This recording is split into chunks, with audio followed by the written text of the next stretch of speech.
So a very good evening to all our panelists and all our enthusiastic participants who are continuously showering their blessings for this event, Kaushal Charcha. So I welcome all of you to the 7th day of Kaushal Charcha on the occasion of World Youth Skill Day. The World Youth Skill Day is started in 2014 when the United Nations General Assembly declared 15th of July as a World Youth Skill Day to celebrate the strategic importance of equipping young people with skills for empowerment, employment, decent work, and entrepreneurship. Since then, World Youth Skill Day event have provided a unique opportunity for dialogue between young people, technical and vocational education and training institutions, employer, worker organization, policymaker, and development partners. The theme of this year, World Youth Skill Day, is reimagining youth skills post-pandemic. So after 2014, Government of India launched Ministry of Skill Development in 2015 and the Skill India Mission launched in 2015. So this year we celebrated 6th anniversary of Skill India Missions, and we are celebrating Kaushal Charcha, a week-long series of dialogue on important aspects of skilling ecosystem. And the Kaushal Charcha is being organized by CII MP panel on skill development in association with ISEC and NSN. And now I request Ronald sir to take over this session forward. Ronald sir will be the moderator for this session. Ronald sir is CEO, Atal Incubation Center, Ravindranath Tagore University Foundations. So I request Ronald sir to brief our guest today and take us to the ride of entrepreneurship and startup and how we can motivate our youth to take part in more and more in entrepreneurial ventures. Welcome all the panelists and participants. Thanks a lot. Thank you, Abhishek ji. So yeah, welcome everybody. So this is an important topic on entrepreneurship, and this time we are talking about one of the most ignored sort of aspect of entrepreneurship, which is micro entrepreneurship. So we'll discuss today, the topic for today is changing landscape of startup and entrepreneurship and fostering micro entrepreneurship and livelihood in India. So this is the topic for today, and we've got some prominent speakers today. I'll ask here Krati to please introduce the all panelists. So she'll go through the profile and introduce everybody one by one. Thank you, sir. So I'll just read out the profiles of all our speakers. So today in the panel, we have very first speaker, Dr. Sriparna B. Barua. Dr. Sriparna B. Barua is a pioneer in introducing management education in Northeast India and is presently heading the Center for Industrial Extension at the Indian Institute of Entrepreneurship. She has been associated with the Indian Institute of Entrepreneurship for more than 2 decades, wherein she came across a very wide range of entrepreneurs at various stages of their entrepreneurial journey. Her nature of work gave her the opportunity to be associated with entrepreneurs across the value chain, starting from self-employed nano-entrepreneurs and SHGs at the grassroots level, micro-entrepreneurs from semi-urban and urban areas and startups from the region. We welcome you, ma'am.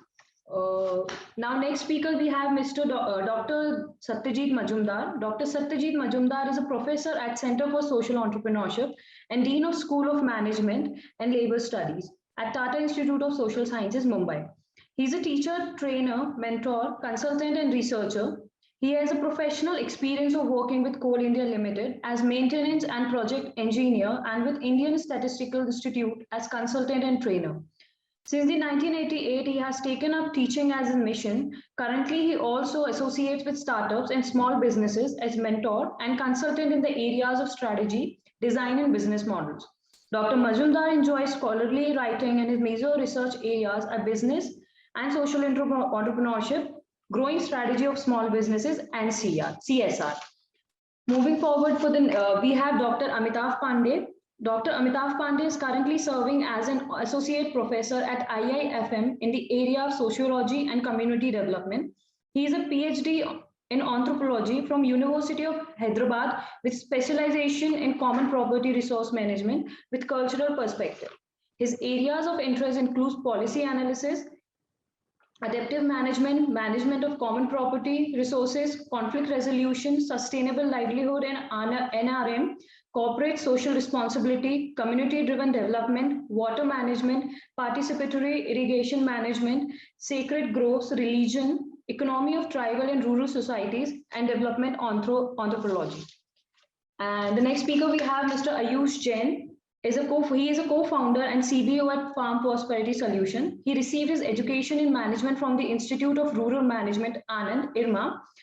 Previously, he was with Indian Agribusiness System Limited, AgriWatch, as Senior Manager for Consulting and Business Development Vertical, wherein he was responsible for various government and private consulting projects and onboarding institutional clients. He was also leading the project for establishing and managing digital marketing initiative for the organization. He has previously also worked with HDFC Bank as a national account manager and was responsible for handling portfolio of 30 CR to 40 CR and bring new corporates on board with portfolio of INR 600 crores.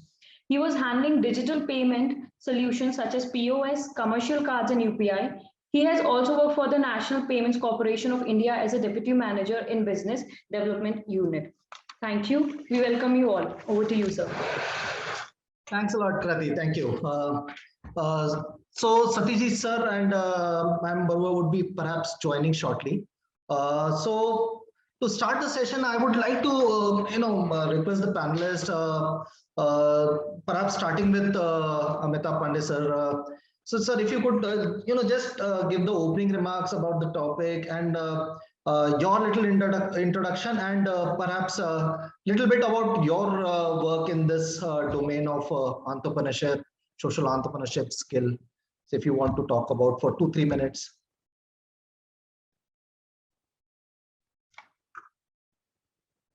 Sir, you are on mute. Thank you. अच्छा लगता है आप लोगों से मिलकर. Basically जो ये विषय है बहुत ज़रूरी है क्योंकि हमारे यहाँ एक बहुत बड़ा इशू है. अगर आप स्टार्टअप एंटरप्रेन्योरशिप करना चाहते हैं तो स्किल एक मिसिंग एलिमेंट है और खासकर आपके एजुकेशन सिस्टम में आप देख लीजिए, स्कूलिंग सिस्टम में भी कहीं पे ऐसा कोई एलिमेंट नहीं है जो कि आपको एक स्किल दे जिसका कि इस्तेमाल करें. बेसिकली आप 10th 9th 10th में इंजीनियर्स एंड मेडिकल के लिए सारा अपना डिज़ाइन है, वो एक इशू है जिसको कि इससे तो आपका जो लाइवलीहुड के लिए जरूरी है. मैं सीधा लाइवलीहुड पे आता हूँ. लाइवलीहुड में 3 चीज़ों की आवश्यकता है. एक तो है आपका कि कैपिटल्स क्या हैं.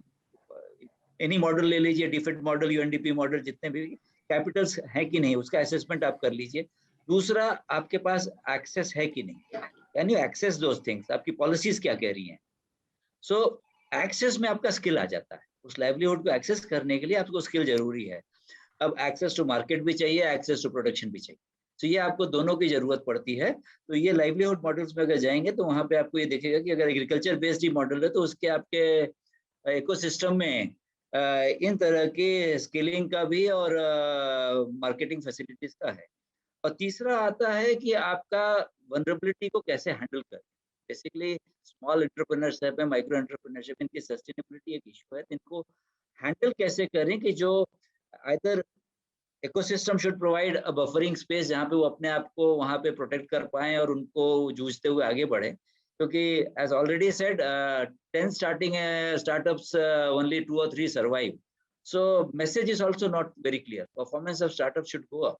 वो एक इशू है. तो लाइवलीहुड पे जब जाएंगे, खासकर मेरा रूरल एंड ट्राइबल लाइवलीहुड पे, तो रूरल एंड ट्राइबल लाइवलीहुड में आपको ट्रेडिशनल स्किल्स आपको फैमिली से मिल रहा है, ट्रेडिशनल स्किल्स आपको सोशल सिस्टम से मिल रहा है, बट मॉडर्न सिस्टम से इंटीग्रेट करके एंड मॉडर्न टेक्नोलॉजी का लाने की जो जरूरत है वो हमें वहाँ स्पेस देता है. So that's all from my side.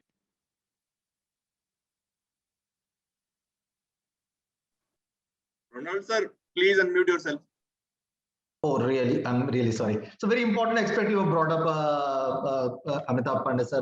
Basically, एक जो स्टार्टअप रेवोल्यूशन आया हुआ कंट्री में, इसको कैसे इंटीग्रेट करना है, जो माइक्रो एंटरप्राइज है उसको भी उसका बेनिफिट मिल सके, उससे कैसे इंटीग्रेट करना. That's a important aspect and perhaps that is not so much focused. I mean employability अगर ले लीजिए या आप contribution to the growth of economy ले लीजिए, micro enterprises plays a important role perhaps, but that is not focused as much as startup culture and entrepreneurship is being focused in the country. Yeah, so very valid points. So I can see Satyajit sir and Barua madam, thanks a lot for joining. thanks a lot for taking time out. So we just started, and we were actually asking our panelists to give their opening remark and perhaps talk about a little bit about their work in this domain. The topic for the day is changing landscape of startup and entrepreneurship and fostering micro entrepreneurship for livelihood. So that's the topic for the day. So I was just asking all the panelists to give the opening remark and talk a little bit about your perspective about this topic. So we started with Professor Amitabh Pandey. Now I'll request Professor Satyajit Majumdar, if you could basically give an opening remark on this topic, and then we can take it forward from there. Thank you, Ronald. I'm sorry, I had some trouble in logging in, so got a bit delayed. So my apology for that. The subject you have raised is very important. ये बहुत important subject है. और मुझे ऐसा लगता है कि शायद हम थोड़ा सा लेट हो गए इस सब्जेक्ट पे बातचीत करने में, in the sense that we should have taken it up little few years ago. ये क्या हो गया है कि यदि हम पूरा स्किलिंग सिनेरियो को मैप करें तो मुझे लगता है कि स्किलिंग में काम हुआ है, भरपूर काम हुआ है, बहुत अच्छा काम हुआ है, लेकिन स्किलिंग मेरे हिसाब से पूरा तो अर्बन इकोनॉमी सेंट्रिक था अब तक. It was creating a pool of workforce which is suitable for the typical economic activity. Nothing wrong. I'm not criticizing that we have gone wrong. Nothing wrong. But it was kind of aligning with that kind of system.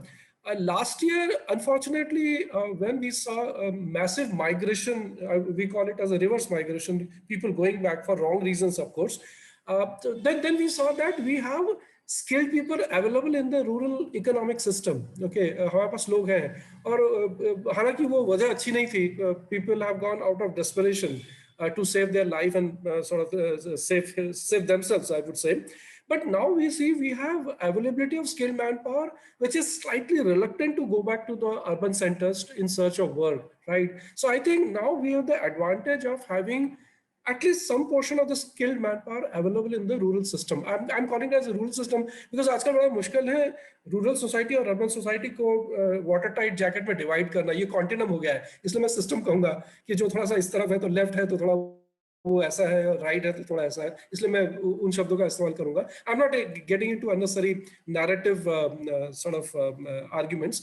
So what I'm saying is कि अभी भी rural economic को आगे बढ़ाने के लिए micro enterprise की जरूरत है, हम सभी लोग कह रहे हैं, लेकिन माइक्रो एंटरप्राइज से कौन से पीसेस हैं जो रूरल इकोनॉमी को एक मॉडर्न रूरल इकोनॉमी का आउटलुक देंगे, अभी भी शायद इस पे हमने बात नहीं की है, और ये बहुत अच्छा आर्टिकुलेशन अभी तक हुआ नहीं है.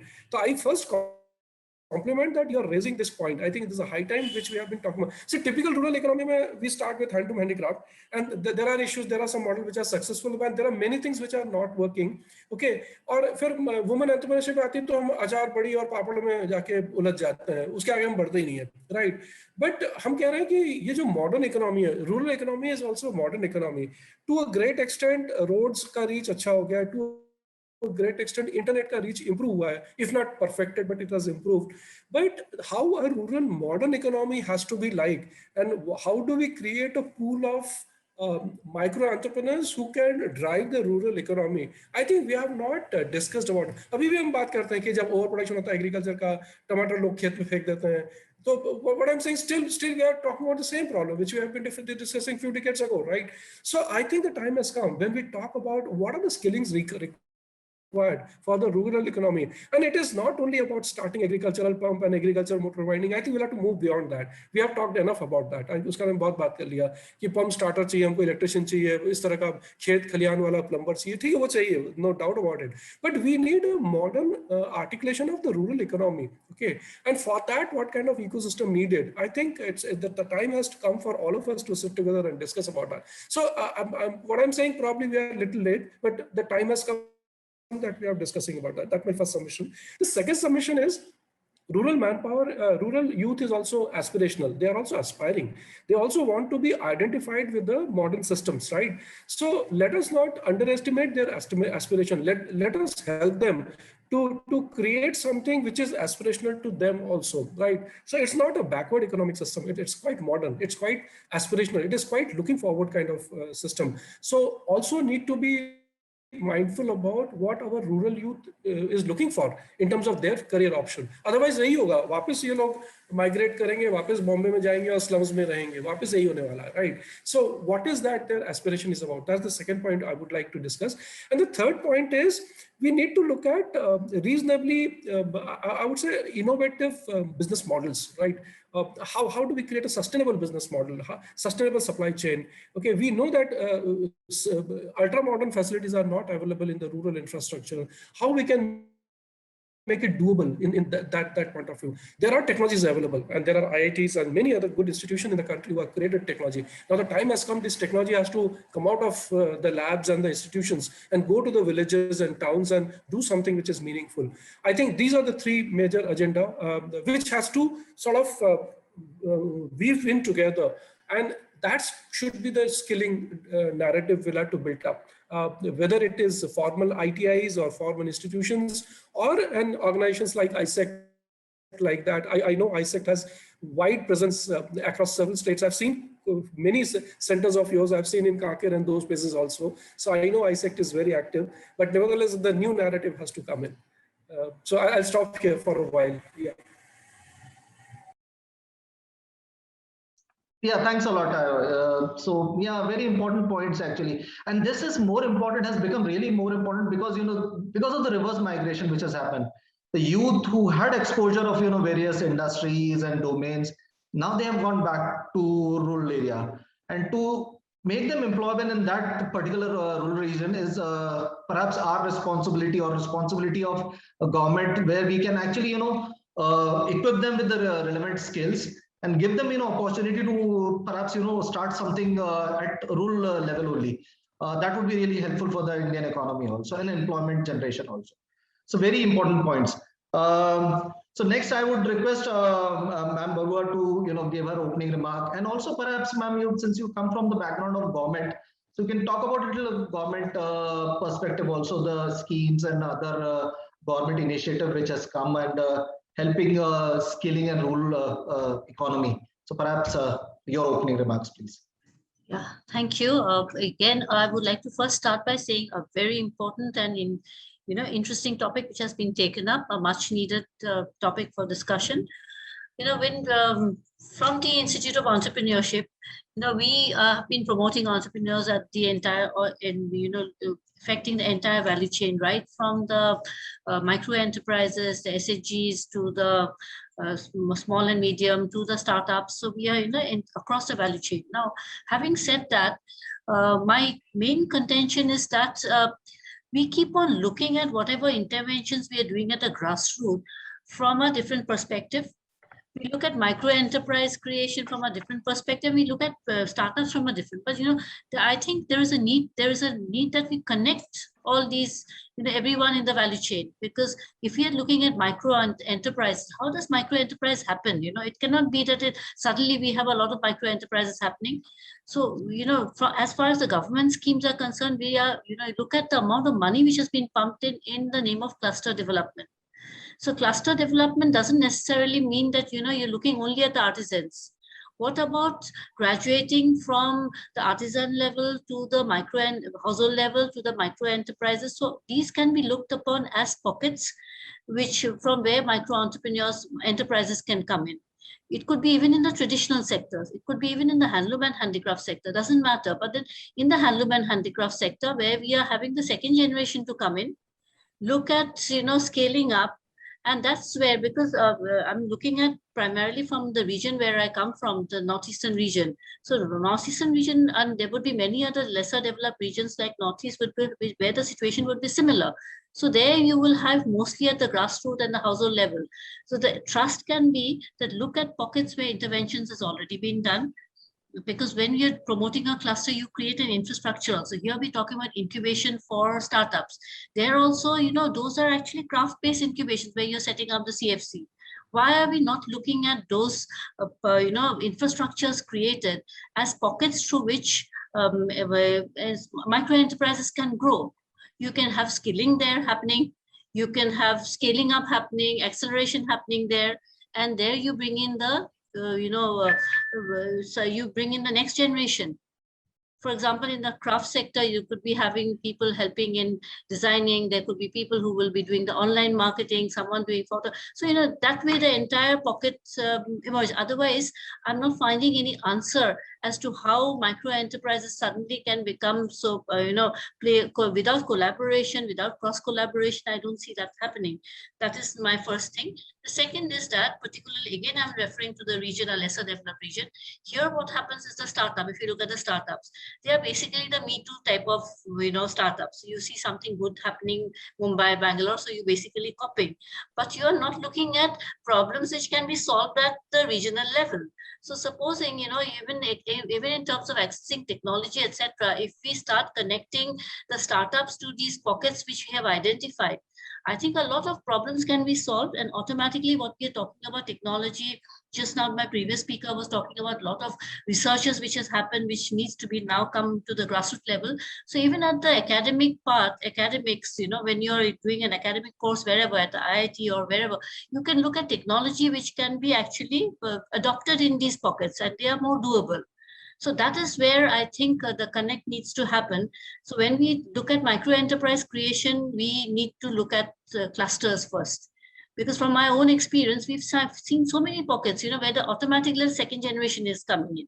But we are not documenting that. We are talking about absolutely micro enterprise from a different perspective. There are pockets like, for example, jewelry. Jewelry is a big business, right? So in Assam, if I say Assam and Manipur, there are pockets, villages in which everyone is involved in jewelry. Jewelry can be a big industry. And we are also spending so much of money in creating a common facility center there. So where we are putting CAD, CAM, everything. So these can be looked upon as incubators. And so that's what my opening remark would be. Thanks a lot, ma'am. Yeah. So important points. Yeah, we need to look at local problems, perhaps, and even the research institute and colleges like ours or university basically need to focus their research work where they solve the problem or bring out solution for local regions. So perhaps that would give the sustainability to startups, not just Me Too kind of startups coming. That's an important point, ma'am. Thanks a lot for that. So today we have got a very mix of panel. We have got two great academicians with us. Ma'am has a lot of exposure with Northeast also, and a lot of experience in working with the government also in developing that particular region. You have played a major role there. And today also we have got one startup with us. So he represents the startup community who's working at a local level and promoting perhaps micro enterprise and local startups and upliftment of particular region he's working on. So next speaker of ours is Ayush. Mr. Ayush Jain, I'll request you to share your perspective about this topic and also share a little bit about your work, the work you have done in this domain, please. So first of all, thank you very much for the platform, and also having the opportunity to listen to such mavericks. And I have been experiencing the things that Dr. Pandey, Dr. Satyajit, or even ma'am said firsthand at the very local level, at the very last mile level. So I'm sitting here. I'm just almost a kilometer away from the field, and so I'll just take off this blazer and I'll just move to the field after this. So there are a couple of things that I would like to share. And so from my experience, even from financial inclusion sector, agri sector, and my own startup. I come from NPCI background, and there we had a lot of linkage with BC's third-party agencies over supporting business correspondents. And from what I understand, there's a lot enormous space in the agri and financial sector for intervention at the very local, at the very last mile level. And these two sectors have been highly unorganized, and micro enterprise comes into picture where technology or digital alone cannot change the picture. So basically, I think at the present context, in the present context, it cannot truly be digital. It has to be phygital. It can neither be physical because we have seen for centuries what physical has done, what kind of inefficiencies even truly physical channels have brought in both financial and agri sectors. And digital, of course, we cannot go completely digital because there has to be human intervention somewhere in between, and hence franchisee kind of models come into picture when startups like us try to build some interventions in agri space or financial domains. So there, as Dr. Pandey correctly said, one of the prime challenges vulnerabilities, how to address the vulnerabilities of micro entrepreneurs in this sector. And I would like to quote a very basic example from Pino. So Pino basically makes their banking partners all across India, and they have almost 2 to 3 lakh active merchants all across India who have been earning because of them. And for the first 6 months, they support their merchants financially with some fixed amount of income that is irrespective of their commission. And similarly, I was going through something from Uber. So Uber also is working on certain micro enterprise models, and they are providing insurance to their supported micro entrepreneurs. But here, talking about Farm Prosperity Solutions, so that is the name of the venture that we are trying to build. So here, what we see is, as very rightly quoted by Dr. Satyajit, that rural youth also has some aspirations. So right now, the kind of manpower, the kind of people that we are hiring, they come from the very basic notion that किसान का बच्चा किसान नहीं बनना चाहता आज. So they come from that kind of background. They see that there are inefficiencies in the current system, and they want to do something different, something beyond their traditional agriculture, and that's why they have got associated with us. We are trying to build systems initially through employment, but now we'll surely be moving to micro enterprise franchisee based models, where we will be riding over other structures who are self-employed and who are self-reliant. One small thing that we always usually talk about building sustainable systems. So I have a little bit of reservation in calling systems sustainable. I think we already are living in tomorrow, and the systems have to be profitable. They have to be beyond sustainable to sustain. So that is it from my side as a starting note. Thank you very much. Thanks a lot, Ayush. Yeah, so when we talk about sustainability, I mean, a nation has to earn for itself. So that's perhaps, bring the sustainability. So you need to find out source of earning. So you're very right in saying that. Yeah, of course. So yeah, so Satyajit sir is facing a little problem with the internet. He is trying to join. He'll be joining back.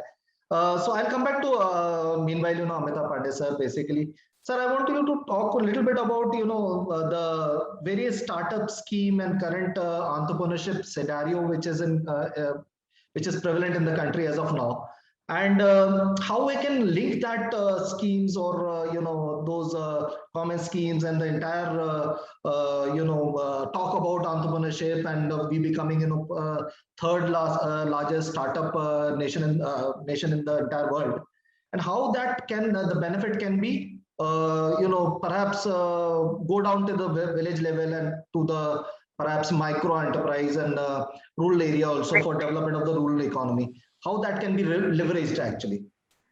Thank you. मुझे दो चीज कहनी है. एक तो बढ़िया professor Satyajit ने कहा है कि आपका जो रिवर्स माइग्रेशन हुआ है, एक स्किल लॉट वापस गया है विलेजेस में. हमें अब वहां पर some kind of industrial hubs बनाने हैं, या जो भी हब आप नाम दीजिए, जहां आकर के ये अपने उस स्किल से यूज करके प्रोडक्ट्स बनाए और उसके लिए मार्केट एंड आगे चेन चले. क्योंकि एस्पिरेशनल इससे लिंक हो जाएगा if we are there create, because वो स्किल लेके वापस लौटे हैं. They have come here and they have got the skill in whatever mechanism they were working in their money. तो वो एक बढ़िया स्पेस मिलता है. अब उसको हम कैसे डिजाइन में लाएं, so that is an to we think of it. जैसे आप कह रहे हैं स्टार्टअप्स का जो है, स्टार्टअप्स का अभी आप ग्रेडिंग कर लीजिए तो बहुत सारा सर्विस बेस्ड आईटी बेस्ड है, जैसे आयुष कह रहे थे. but agri based का अभी UN solution ने किया था, तो we were part of it. We are coming with good ideas from them. A number of UN solve करके group है, all Sports Authority and UNDP and some organizations are working on it, and they are reaching down the line. Another good policy is there, like livelihood missions have been given around 200 crores, and each enterprise will be given 20 lakhs, and handholding has to come. Madhya Pradesh has a big, and this has come through the livelihood missions, and they are going to support the micro enterprises. So here, identification of micro enterprises at the local level. Unlike the startup, we are coming from the educational background. These are the already, like SHG's movement was there. SHG say they went on to some kind of enterprise development and village. Now this support is coming to boost few of them. Like when I studied Badwani district, we identified 20 of them, and rightly I said, जैसे सत्यजीत जी कह रहे थे कि हम महिलाओं का वो महिला है तो उनके जो डिवीजन बेस्ड लेबर से ही कह रहे हैं कि नहीं आप पापड़ बनाइए, ये बनाइए. वहां पे महिलाओं ने आई हैव सेकंड कियोस्क खोला हुआ है बैंकिंग सपोर्ट सिस्टम के लिए. दे हैव स्टार्टेड ये बड़वानी एक बढ़िया आपका सूत का इंडस्ट्री भी है, कॉटन इंडस्ट्री है, उसके साथ हुआ है. तो टेलरिंग का बहुत बड़ा, they are reaching Mumbai market for that. So government facilities है, ये पूरी जो गवर्नमेंट की पॉलिसी है, and they are going to go for 5 years and support with 20 lakhs each entrepreneur. The task given to them is to make them profitable and make them solve their problem and achieve the goal of this change, because that's very important. तो अपना बदलाव को कैसे और self reliance कैसे हो जाए. तो money, seed money is only to support, but government is coming with other support. There is other support. मैं खाली I'll just come to, अगर हमें अब एक framework develop करना होगा एसेस करने के लिए हमारा जो माइक्रो एंटरप्राइज और स्टार्टअप्स हैं वो किस कैपिटल में कमजोर है और किस कैपिटल में स्ट्रांग है और किस पॉलिसी से ले सकते हैं. अगर ये अभी हमें मिसिंग एलिमेंट हमारे पास अभी बहुत बड़ा मिसिंग एलिमेंट है. हम स्टार्टअप को बहुत ही मोटिवेशनल उसमें ले जा रहे हैं कि just you run the race. Now, like Usain Bolt, we have to make him practice like that and then achieve that target, rather than just saying कि नहीं, you have become a startup and you are going to become a Tata. Because that support system, so हमें एक framework develop करना है कि capital से उसको assess करके उसका physical capital ठीक है, माने material उसका tool technology उसके पास है, financial like Ayush says very crucial for it, financial उसका self है, government का grant में है या loan में उसको मिल रहा है. Then उसका ये human capital कैसा है, does he know it or not? Does he has a team who knows about the nitty-gritties of it? Third is the social network, the market network, which he has to know how far he can reach the business. And last line, अगर हम reverse migration को जो कह रहे हैं, because we studied in Rajasthan also, a study there, how the villagers who have come back and what were the challenges they're facing. So इसमें हमें अब उन्हें उस opportunities को और उनको demotivate होकर के वापस urban जाने से पहले पॉलिसी फ्रेमवर्क में एटलीस्ट ब्लॉक लेवल पे हमें एक इंडस्ट्रियल हब जैसा जगह दे जहाँ पे मार्केट प्लेस आकर के अपना प्रोडक्ट बनाए और वहां से फिर हमें अनदर नेटवर्क में उसको उन एरियाज में भेजे जहाँ उनका मार्केट पहले से था. They are selling there. So Ulhasnagar is becoming, मान लीजिए फेक मटेरियल का Ulhasnagar was a culture, but then products are required in market and खरीदने वाले से चॉइस पे है. Let us not go for their ethical and IPR issues, which has to be taken care at that time. But employability and aspiration वहाँ से होगा industrial, because quite rightly said, Vidisha में एक अच्छी कहावत है, जो पढ़ गया वो घर से गया, न पढ़ा तो हर से गया. So agriculture is lost there. तो पढ़ा न पढ़ा भी तो वो न पढ़ा भी तो गया. तो इस चीज को हमें देखना है कि aspiration is looking for beyond the agriculture. और हम उसको कैसे वहाँ solve करें, and IT और सर्विस सेक्टर से बजाय मैन्युफैक्चरिंग सेक्टर में हम कैसे किए. So that's what I have. Okay. Satish sir, I would like to ask you I mean, if you could talk about a little bit about concept of micro entrepreneurship in the light of ecosystem currently prevailing in country, the startup and other, if you want to basically throw some light on that.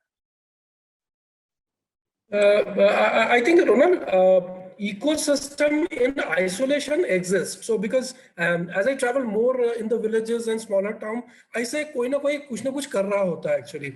You find some active NGOs, you find some skilling centers. Dr. Shripanda also said that there are some government initiatives. So I would suggest, instead of saying that we need to create an ecosystem, I think the first thing is just encash the low-hanging fruits which already exist. And there are substantial amount of work. NRLM ने काफी काम किया हुआ है. Particularly, I have seen some good work done in places like Bihar, particularly Eastern UP and Bihar segment. So I think a lot of work has gone in. Government has also taken active steps. So I believe in isolation, there are many things which has happened. Just map it quickly and try to sort of integrate, put them together in some doable baskets and help them to grow. So I think that's the first thing we should be doing. We should not start creating yet another institution and yet another body. फिर वो फाइलें घूमती रहेंगी और building construction चलता रहेगा, time हाथ से निकल जाएगा. I think the time has already, as I was saying, that थोड़ा सा देर already हो चुकी है. ठीक है, तो एक तो वो है. दूसरा ये कि थोड़ा सा मुझे जिस चीज की दरकार ज्यादा नजर आती है, जितना मैंने रूरल इंडिया को देखा हुआ है, I have seen isolated places in Jammu and Kashmir वगैरह भी. I think manufacturing for market is something which has to be ingrained in the whole manufacturing setup. You're not manufacturing for the sake of manufacturing. Okay, अभी भी वो थोड़ा सा disconnect मेरी नजर में है कि people manufacture and say there will be somebody who will send it to the market and it is somebody else's responsibility. Mera kaam ho gaya, right? So I think we are manufacturing for a market. We are manufacturing for a customer. Customer looks for aesthetics. Customer appreciate A, doesn't appreciate B, and so on and so forth, right? So I think manufacturing for market is something which I believe is important and which is easily doable. I don't think there's a big issue in that. Third thing which is important is facing the competition in the face value, because what happens at the end of the day, whatever we say, micro enterprise, government scaling, government support system scaling, it's a market game, and market often is not favorable to us. कभी market बहुत favorable होता है, कभी market बहुत favorable नहीं भी होता है, right?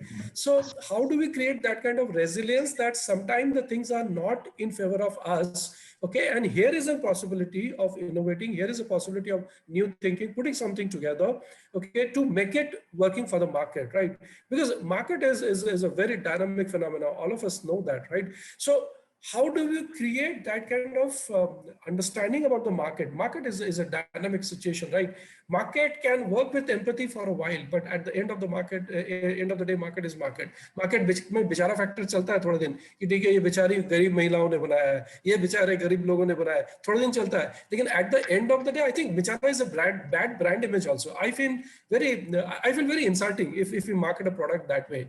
This poor woman, and because I've seen many buyers, no, these things are manufactured by poor women in Madhya Pradesh. Why it is so? Right? These products are manufactured by skilled women who are competitive, who are resilient, who know how to manufacture a good product. They understand the customer, they understand the product for a customer, right? So I think if we can fix this puzzle a little bit, I would say a little bit consciously, okay, I think things are doable. Things are doable. And there are multiple agencies in the country who are doing great work. I think just put them together and things can be done. So I'm quite hopeful. I'm quite hopeful that things are doable. Yeah.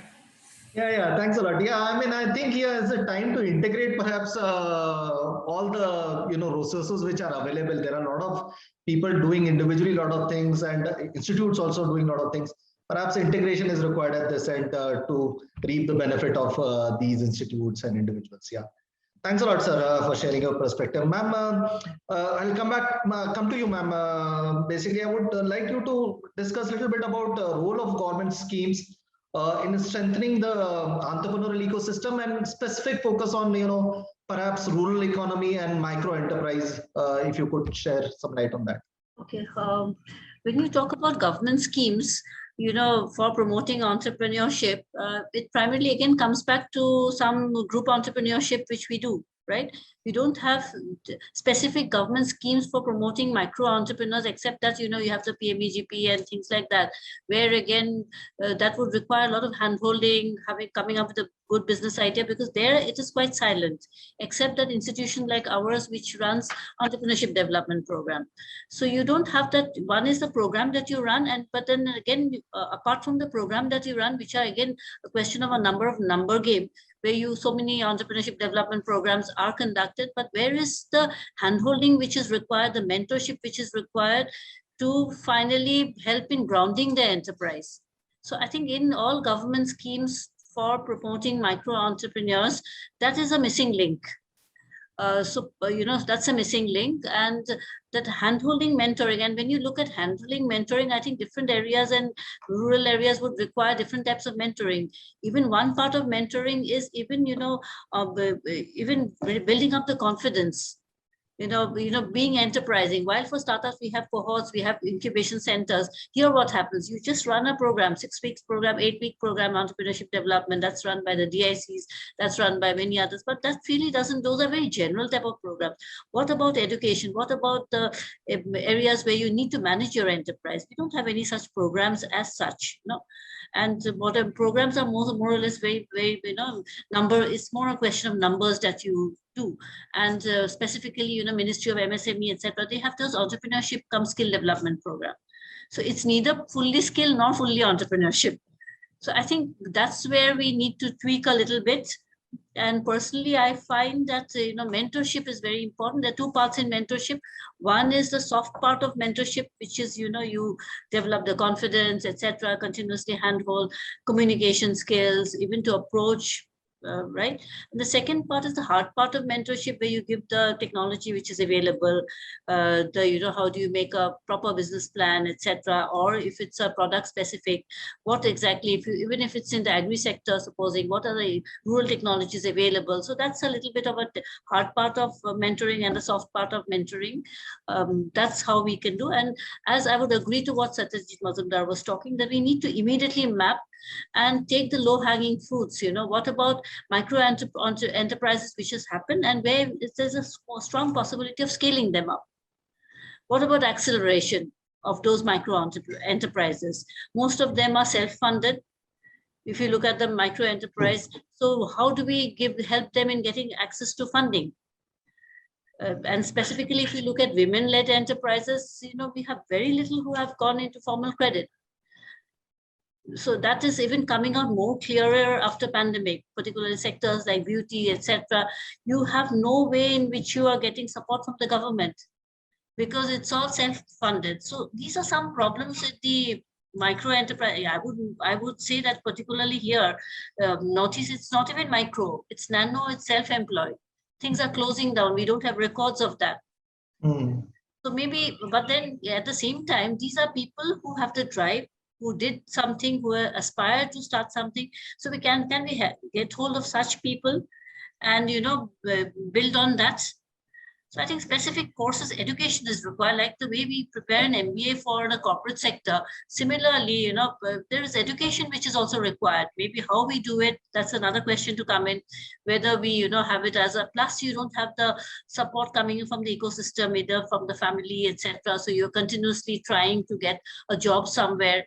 And if you don't get a job, maybe I'll stick to this. So there are a lot of conflicts like this coming in micro. So I think these are things which needs to be addressed at the earliest.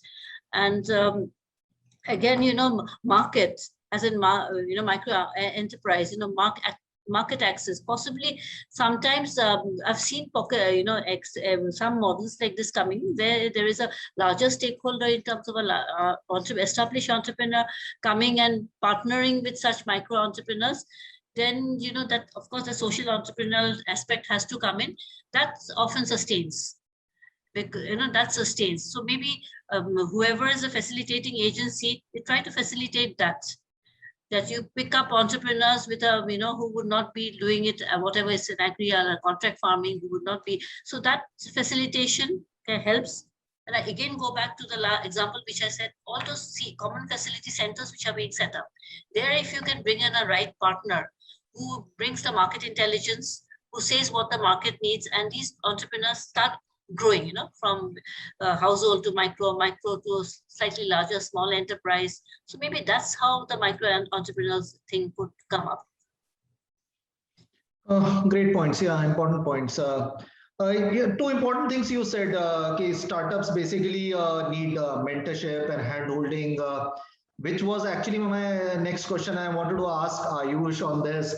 What do you feel, what kind of support startups would require, mentoring, market linkages, and programs like, the incubation centers have various programs and cohort. What is, from the point of view of startup, if you could share your expectation and experience in that?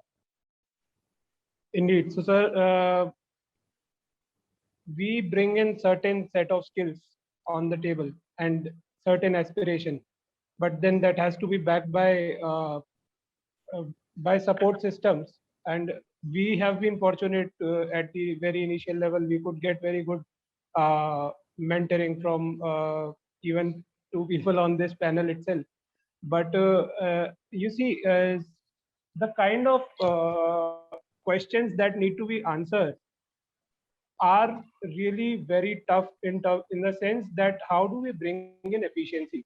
How do we, create profitable systems where we do not have initial demand itself? As in, there has to be certain injection of capital in the initial time of a startup. There has to be certain, so the scale or the level of startups that we are talking about, or the micro enterprises that we are talking about, it's a completely different ecosystem from what is expected or what kind of picture is painted for a startup in general. So a startup is expected to grow or to scale at a very rapid stage. In the very basic matrices, the burn rate is the first thing that most of the investors look at. And that burn rate is really a parameter that may or may not work for many startups. So there is a conventional system of how startups are evaluated, and that system has to be tweaked or has to, be modified to suit the requirements of startups that are working in certain sectors where certain patience is required, certain organic growth is required. Otherwise, the startups are deemed to, get restricted to just a wide net approach without creating any value or impact on the grassroots. So that is what I feel from a very personal kind of experience. And I think the systems have to be self-reliant in terms of their functional and structural aspects. Basics have to be built very strong. And that's where we need mentoring. That's where we need hand-holding, as ma'am very truly rightly said, without keeping the very conventional notions of a startup in mind. So that has to be taken care of. One or two more things that I was actually listening during the discussion, and I would like to contribute on those. Please, yeah. So, sir, I've been working on working with certain FPOs for quite some time now, and I think on the ground, on the rural level, the innovations have to be frugal. They do not have to be highly, tech oriented. We do not have to bring in systems which are really complex to use. Technologies have to be simpler yet secure. So that is something we have been able to achieve in case of products like UPI, where we have developed simpler solutions but very secure solutions. There are micro enterprises developing across the nation around, financial aid to the regional levels, like bill payments or banking solutions, which are simpler yet secure. So I think like the distributed systems have to be highly efficient and they have to be aided by technology. And in past 3 years, the penetration of internet has been a really huge game changer for that. And so, yeah, and also one last thing, we have been talking about people, महिलाएं जो बड़ी पापड़ बना रही हैं, and these kind of things. जो मेरा experience रहा है वो यही है कि they bring in certain skill set, but they have to, be matched with the market. तो वो market linkage का जो fitment है, they might be even able to go from rural to global. But उसके लिए जो fitment या linkage का platform है, as Dr. Majumdar was very rightly saying, ये consolidation नहीं है buckets का consolidation. Startups are working in isolation, micro enterprises are working in isolation, and then there are FPOs, FIGs, CBBOs, they are working in isolation, and all these players are not able to map the correct requirements. So someone might be able to provide a very good market linkage, someone might be able to bring in pitch and very good technologies, but ये सारी जगह चीजें एक साथ नहीं है. Grading, sorting, ये सारी चीजें कोई agency provide कर रही है किसी को, but they are not able to collaborate with the people who are involved in supply chain. And then in turn, those people are not able to collaborate with the people who are actually getting in exports. So I think consolidation is very highly required. Thanks a lot. Yeah, valid points. And coming from point of view of startup, we are basically trying to build a environment and ecosystem to support people like you actually. And your feedbacks are always important. So this is a very important topic and a very vast topic. Perhaps we have today kicked off the discussion and at least started thinking towards this. So before taking questions in the Q&A session, I'll like all the panelists to just give your concluding remark in terms of what should be done or what should be the road ahead about entrepreneurship, micro enterprise. So just your views, a concluding remark for perhaps 2-3 minutes, and then perhaps we can move on to the Q&A section, which people have asked in Q&A section. Yeah. So starting from Amitabh sir, let's follow that sequence only. Basically, good discussions has happened in the group, and that has generated a lot of thought processes. So it's good for us to relook into it. And what I am saying again, that convergence, what Professor Satyajit is saying, convergence and redesigning of the whole structural system down the line has to be there. The linkages has to come up, because quite rightly, Ayush says that FPOs are operating on one level. Startups are there. Startups of the village or the smaller towns are not like what we are seeing in our bigger towns or urban towns. So there's like programs of livelihood. There is Spurti Yojanas which are happening, and CFCs are there. I quite agree with the Professor Barua. Is basically that I have worked on Spurti projects of Puthri. They are totally controlled by government, and they have not been transferred to the communities. Neither have been transferred to the market arrangements, because they really make products which has to be controlled by the market arrangements rather than the government arrangements. So they have a space where they become a hub of integrating all that, like CFC. If I say there is in Hoshangabad, we have created for this LAC there, but it can act for other forces also. Like in Pratapgarh, we are working on Amla. So Amla is again a big business in Pratapgarh. So that, but besides this, ITC had that some ITC, forgetting that name, in Sihor had one unit. It was a multifunctional unit. So startups should get this multifunctional unit for their product. They cannot, quite rightly said it, that they have a big challenge to market.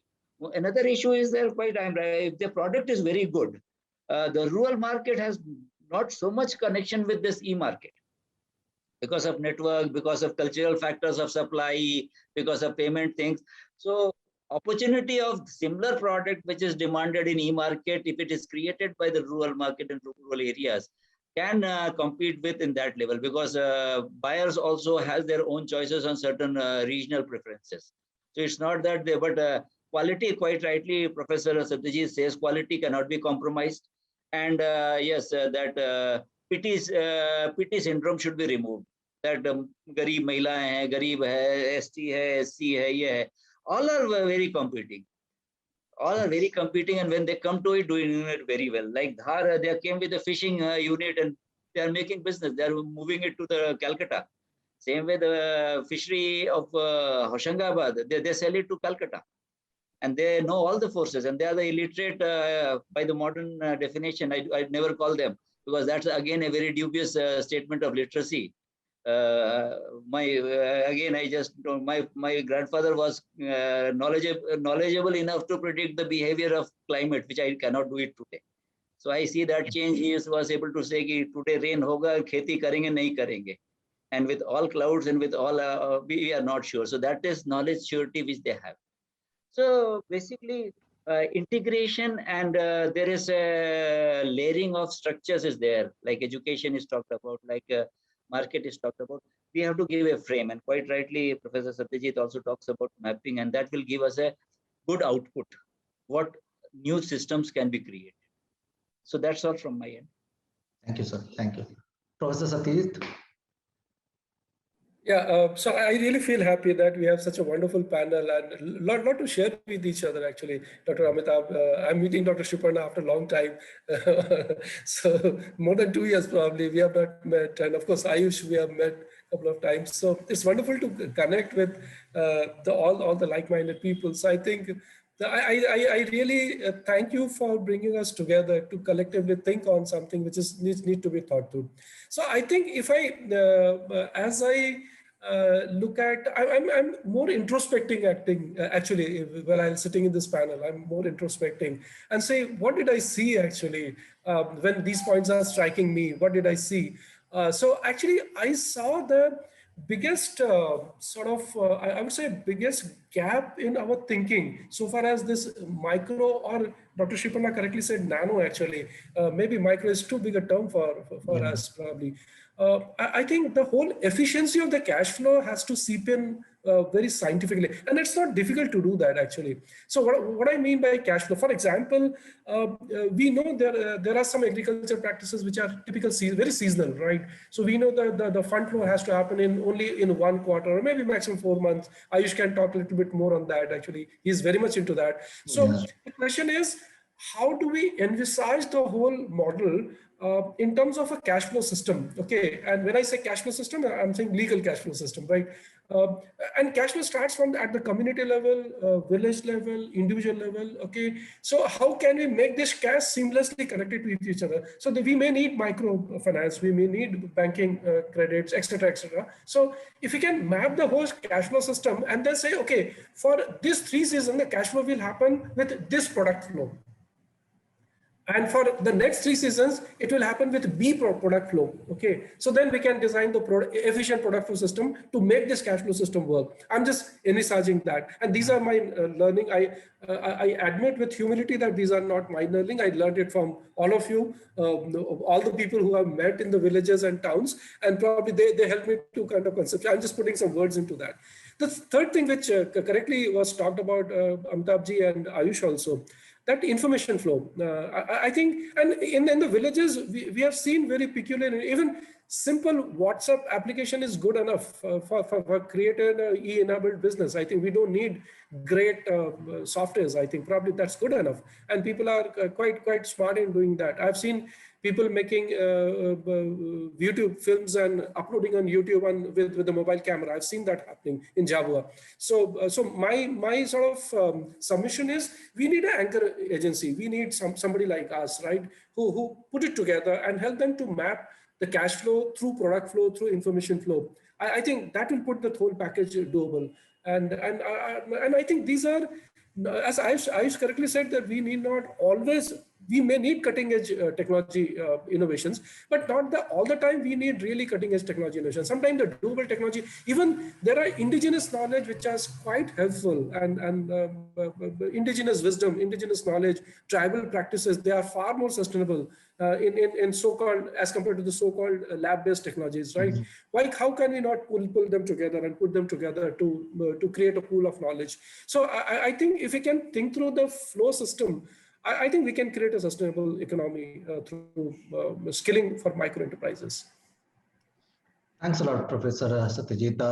Ma'am, your concluding remarks and perhaps suggestions and or the roadmaps basically you talk.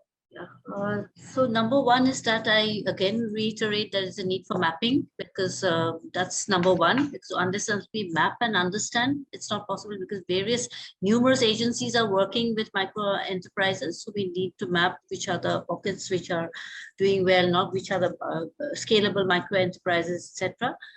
The second is with regard to government schemes. Okay, we are talking about a lot of government schemes, but there is a huge problem with the government scheme is that, these are time-based. Even if it's a cluster program, it's time-based. Like, it's a 1.5 year, 2 year intervention. Now, just when the interventions are getting over is a time when they need further support. And from a government schemes perspective, you will not get a support because your intervention is supposedly over. So I myself, when we're implementing a lot of projects at the grassroots level, we've seen, now this is a pocket which requires a lot of support. Now the support is not coming in from anywhere. So where do we, even somehow convergence, understanding which other agency can come in can further accelerate. Otherwise, what happens many a time, these people who have come up, they go back to their own old, habits, or they go back to agriculture, etc. Maybe they had looked at some of the handicraft, etc., as a another option, but then they are again going back. So that is another thing. So the government schemes, and whatever government, because basically micro entrepreneurship is happening through government interventions and government schemes. Now, most of these, particularly group entrepreneurship, it's more or less happening on an NGO mode, right? So that NGO mode remains, and you don't become an enterprise, whether it's an FPO, so that professionalism is not there. It's a SPV, FPO, so that professionalism is not there. So without professional, how do you expect entrepreneurship to happen? There again, possibly that hand-holding, mentorship, etc., becomes extremely important, because some support has been given. Now it's time to stand on your own. Again, when you're saying that, I will get some seed fund. So it's all the time looking at, there have been some veterans who are expert in getting fund from here, fund from there, and that becomes a sort of a occupation, I would say. And we have enough examples of that to show that. So that is one. The second, another point which I would like to say, there are some micro entrepreneurs who have scaled and they're ready to accelerate. But what happens is, they don't have the wherewithal in terms of professionalism, in terms of understanding how to access schemes which are there. Immediately what comes to my mind is a lady from Assam who's into making herbal beauty products. Okay, so now there is the big scheme of the biotech, etc. But when you ask her to go and apply for that, she doesn't have that, she's a graduate and she wouldn't know, and she just gives up. But these are cases which can easily be taken up. There are schemes at that point. There are entrepreneurs who can avail those schemes, but where is the facilitating body? So that's where you require a lot of hand-holding. So possibly mapping and bringing out some entrepreneurs at that level with a target that we scale up these entrepreneurs could be another strategy, where we have success stories more easily created, because these are entrepreneurs and they become the role models. Otherwise, everyone remains more or less at the same level, unless there is a backing up. So, these are some of my thoughts, which I thought maybe, at that point, hand-holding, mentoring becomes very, very important. Structured mentoring, not just, you just connect to a mentor. And mentors also, if you can have a line of mentors who are specific, product strategy mentor, not a general. We have a lot of generalists who are mentors, but we don't have specific mentors. When you say make a business plan, who can help them? So I think rather than generalists like us, it would be more better we have specific mentors who can actually do the hand-holding. Very valid point, ma'am. Some learning for me also, a lot of learning for me, in fact. So being in incubation center, point taken, ma'am. Thanks a lot. Ayush, I would want you to talk about the roadmap, but you talk about from the point of view, forget about micro enterprises of now. Talk about, I know you have actually crossed the micro enterprise level. So talk about from the startup perspective, your views on that, roadmap or suggestions or anything you have got, concluding remarks. So first of all, my apologies to all the fellow panelists if I have been wrong anywhere. These are a highly esteemed panel. And so now a couple of things that I think even as a startup, we need to think, and the lessons that we need to learn are like, the first thing is to think big in terms of stop setting demonstrations and start setting systems. So we've been told by, so we've been through multiple, dozens of these rounds, VC rounds, and few of them told us to start setting up certain demonstrations, like as in make a demo village, make a case study of a farmer. But we are trying to set up systems. So maybe if we focus more on, setting up a demonstration, that might paint a good picture of the brand. But ultimately, that will affect our capability to set up systems. Because setting up one single case, setting up one single demonstration, that is much easier because we can put a lot of capital into that. We might be able to keep that efficient as well. But creating impact at a larger scale, that has to come from setting up systems and setting up structures. So there have to be SOPs there have to be systems, there have to be, and we as startups, if we are getting into systems who engage large masses, who engage a lot of audience, we do have to act like corporations. We cannot just we cannot remain stuck to the notion that we have to infuse some kind of forced technology on the people, especially when we are dealing with the audience, the mass audience, which comprise of majorly farmers. So that is my view. Stop the stigma, stop romanticizing, because those were the corporate methods when they get into rural. Those were the corporate methods of their brand value. But these cannot be our methods of creating our brand value. We have to create brand value through systems. So that is what I would like to emphasize on. And also consolidating the ecosystem. Like we have to ride on the existing systems of FIGs. We have to ride on the existing systems of JLGs. The market is highly credit oriented. We have to link with certain other startups who are getting into credit, who are getting into guarantees. We have to link with them if we have to sell our products to the farmers. So the time is absolutely correct to consolidate, to map, as I think narrated by all the fellow panelists, all the people, all the esteemed people. They have very rightly said there are companies like Apna Jobs. So Apna Job, I think, is a Bangalore-based company, and it has got it has got enormous valuation recently, and they are into creating job cards for small-scale workers. So that's like kind of a LinkedIn for rural or LinkedIn for small skill set workers. There are companies like Bulbul Shop, who is like the Naptol for your mobile internet. So they are using their branding tactics using TikTok and all those kind of videos. So the time is absolutely right with the kind of systems that are very simple, very secure, and you can spread the word like in a jiffy. So I think that is it from my end. Yeah. Thanks a lot, Ayush. So two questions are there. So we have since already overshot the time, but two questions are there. So I'll just read out.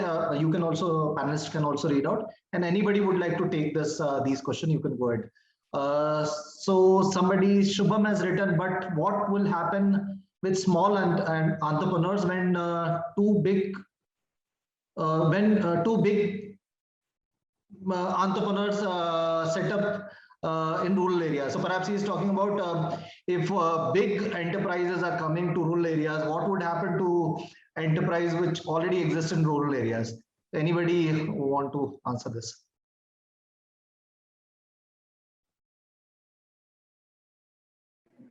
Okay, I think let me try. Okay, because my research interest area is always strategy in small businesses. So I connect it a little bit from the competitive advantage or disadvantage of the small enterprises. I'm kind of bringing that sort of understanding. See, my understanding is in any free market system, there is a competition. So one cannot ignore competition, right? Unless we are in a very highly strategic sector where the government says no competition, I will decide who are the two players who will run the airlines. I think I think so. Even the strategic sectors are also becoming competitive. So market is all about competition. Market is all about providing value-based competition. Okay, how do we ensure that the customer gets the right value proposition? When I say value proposition, it doesn't always mean cheap products and services. Okay, there are many products and services for which we pay very high prices and we happily pay, right? And that's a universal truth. That truth prevails across markets, rural, urban. So what I'm saying is, so despite that, what makes a niche player and big player a big player? Okay, and we have examples and examples and examples, right? So not that the big player comes like a shark and eats away the small player. That can happen only when the small player has nothing to offer. If you have nothing to offer, certainly anybody will replace you, right? And if I have value to offer to my customers, my customer will always respect the value, rather chase me for the value proposition and demand the values, right? And they will ask for it. Okay, and we have seen it. We have done several interventions with several places across the country, and I'm saying that even the niche player also have their own important players, because I assume the question was about the niche player and the large player actually. So large player have their own advantage. So niche player do have their own advantage. So play with your advantage, play with your strength, offer the right value. So nobody eats away. The big shark can eat away only the small ones if the small one doesn't have strength to maneuver the market forces. So I think it is all about thinking strategic, and there are great small eateries. All of us go and eat them. They eat at their locations, right? So despite having the big sort of 5-star hotels and 5 joints coming, still the small eateries are small eateries, and people do love to go there and eat there, right? So what I'm saying, what makes them valuable to the customer? I think that's something which one has to think through, and we'll have to be innovative. We'll have to think through what makes my customer happy with me. Okay, we cannot be complacent, as simple as that. Okay, what makes my customer happy? What makes my customer come back to me again and again? Okay, I like to reinforce that. I like to work sincerely on that. I cannot take the customer for granted. I think then we need not worry for this kind of question. And market is competition, right? Market respects efficiency. The one who is smarter and efficient will always be the gainer, right? So we should be smart, as simple as that. हम छोटे हैं तो क्या हो गया? हम तो smart हो ही सकते हैं. So smartness is not the legacy of the big player. Okay, the smaller can also be smart. Yeah. Very true. Ma'am, you want to add something? No, I think that's it. But it's today we have to also have the mindset that it's a question of collaboration and competing. So one need not be scared about that. We are dependent on each other. If you're good, if you're doing some services, we've seen that even corporates are today collaborating, startups are solving problems for corporates. So it's a question of collaboration and then competing. So I think that mindset is also very important. As micro entrepreneurs, we become too sort of, we try to protect ourselves to a large extent, and that's not possible in this world. Information is all free. So that mindset about, being ready to collaborate is also important. Yeah, true. So next question is almost similar to the first one. The only thing is big companies are replaced by e-commerce organizations. So do you think e-commerce killing the small scale entrepreneurs like retail, medical?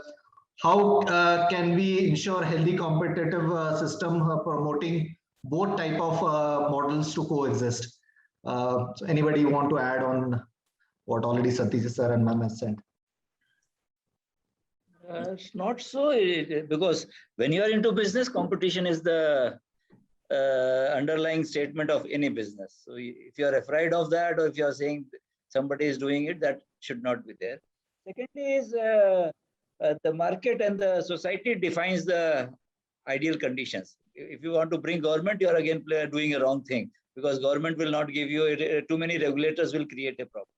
So it's your market, what kind of principles markets are making it up, and how society is defining it. So the e-commerce services, if they are able to give better service, they'll be liked. If your retail is going better services there, and you can study the local market, many retails are doing very well compared to the e-market, because they are having their trust values and those values in the customer. So customer is very sharp enough to understand to take services from whomever.